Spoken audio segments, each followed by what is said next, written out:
Recorded Books presents an unabridged recording of Chocolate Chip Cookie Murder by Joanne Fluke, narrated by Suzanne Toren.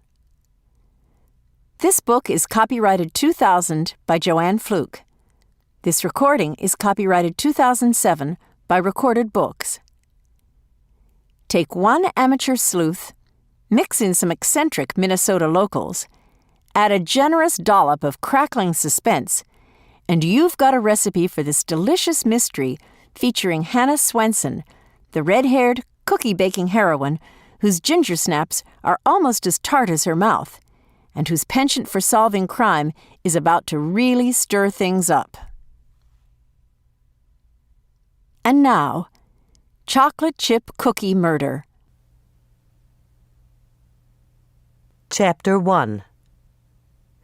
Hannah Swenson slipped into the old leather bomber jacket that she'd rescued from the Helping Hands thrift store and reached down to pick up the huge orange tomcat that was rubbing against her ankles.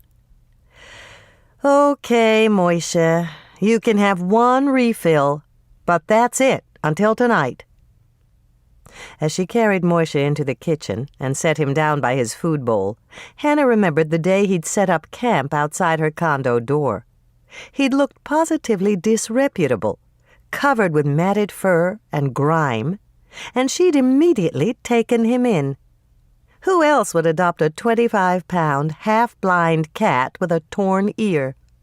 Hannah had named him Moishe, and though he certainly wouldn't have won any prizes at the Lake Eden Cat Fanciers Club, there had been an instant bond between them. They were both battle-worn. Hannah from weekly confrontations with her mother, and Moishe from his hard life on the streets. Moishe rumbled in contentment as Hannah filled his bowl. He seemed properly grateful that he no longer had to scrounge for food and shelter, and he showed his appreciation in countless ways.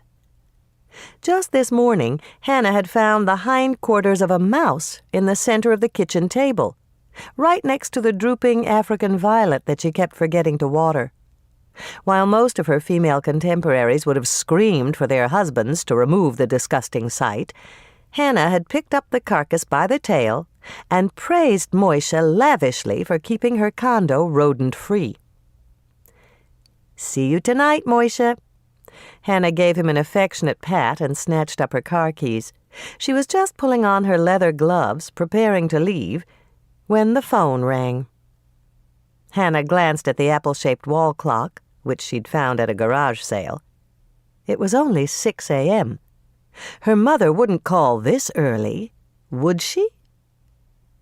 Moishe looked up from his bowl with an expression that Hannah interpreted as sympathy.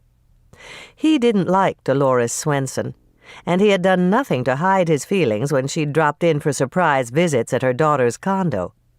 After suffering through several pairs of shredded pantyhose, Dolores had decided that she would limit her socializing to their Tuesday night mother-daughter dinners.